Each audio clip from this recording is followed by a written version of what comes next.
नमस्कार। आप सभी का अगस्त पारिवाज में हार्दिक स्वागत है। बहुत अफसोस है, व्यूज़ नहीं आ रहे।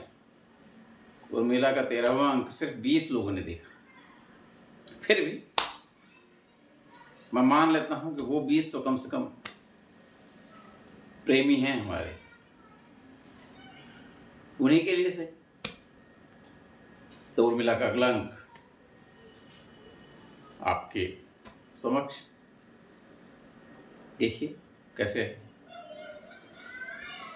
सुमंत युवराज राम के न लौटने का समाचार देकर चले गए थे। अयोध्या का वह निष्ठावान प्रधानमंत्री जानता था कि इस घोर विपत्ति काल में उसे अपने साथ साथ महाराज के दायित्वों का भी निर्वहन करना है। उस महाविद्वान व्यक्ति को यह ज्ञात था कि यदि मंत्री पूरी निष्ठा के साथ अपने कर्तव्यों पर डटा रहे तो राष्ट्र बड़ी से बड़ी महामारी में भी सुरक्षित निकल आता है। महाराज के कक्ष में उनके साथ उनकी 2 पत्नियां और 3 पुत्रवधुएं थी। कैकेयी के हृदय में उत्पन्न हुए लोभ ने अनायास ही उन्हें शेष परिवार से अलग कर दिया था। मनुष्य समझ नहीं पाता, पर उसका लोभ सबसे पहले उन्हें अपनों से दूर करता है। राम, सिया और लक्ष्मण के वन गमन का दुख उनके हृदय को भी चीर रहा था, पर अति विवल महाराज को देखकर उन्होंने अपनी आंखों को समझा लिया था। सभी मिलकर महाराज को सांत्वना दे रहे थे। कौसल्या बार बार कह रही थी, आपके 2 पुत्र तो अब भी आपके साथ हैं महाराज, आपकी 3 बहुएं आपके साथ हैं। संभालिए स्वयं को और संभालिए इस राज्य को। महाराज ने एक बार सर उठाकर उनकी ओर देखा, फिर सिर झुका लिया, जैसे कह रहे हो, मुझे न स्वयं की चिंता है न अयोध्या की, मुझे तो केवल और केवल अपने राम की चिंता है। सुमित्रा उनके भाव समझ गई। कहा, राम और लक्ष्मण की व्यर्थ चिंता न कीजिए महाराज। इस संसार की कोई भी शक्ति उनका हित नहीं कर सकती। जो अपने एक बाण से ताड़का जस राक्षसी का अंत कर सकता है, उसे कैसा भय। उनकी ओर से आप निश्चिंत रहें। दशरथ की आंखों से लगातार अश्रु बह रहे थे। वे अब भी भूमि पर ही पड़े हुए थे।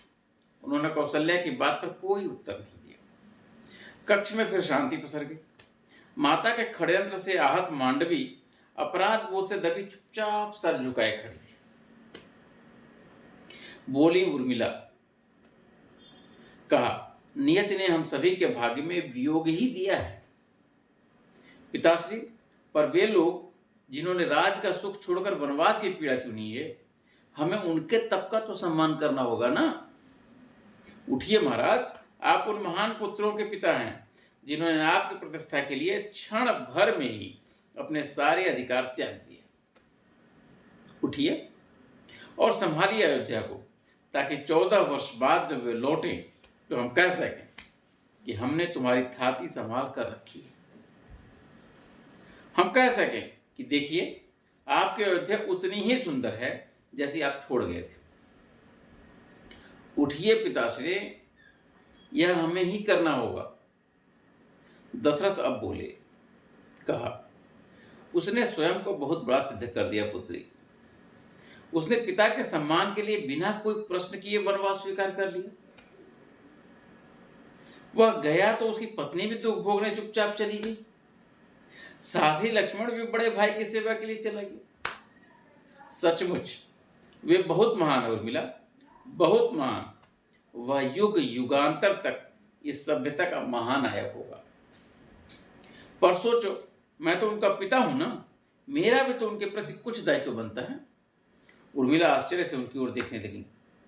दशरथ के मुख पर मुस्कान तैर उठी। बोले, उसने मेरी प्रतिष्ठा के लिए राज्य क्या त्याग किया, क्या मैं उसकी प्रतिष्ठा के लिए प्राण भी नहीं त्याग सकता? मुझे मरना होगा उर्मिला। दशरथ को पुरुषोत्तम राम के पिता होने की मर्यादा निभानी ही होगी।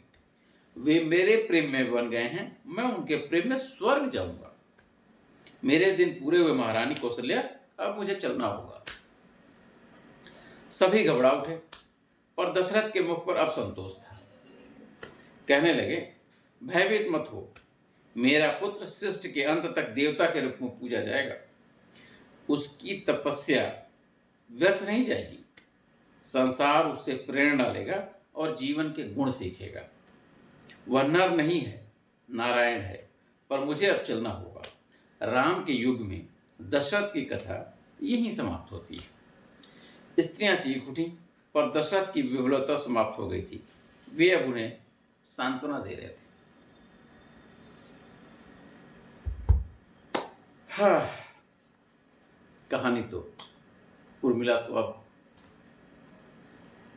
उसका पूरा चरित्र उर्मिला का निकल के आएगा। चलिए, आप साथ बनाए रखिए, चैनल को सब्सक्राइब कर लेंगे, लाइक कर देंगे, कमेंट करके बताएंगे तो थोड़ी तसल्ली मिलेगी, थोड़ा अच्छा लगेगा, शायद कुछ अच्छा भी हो जाए। अब शेष आपके हाथ में। मिलते हैं अगले अंक में, तब तक के लिए नमस्कार।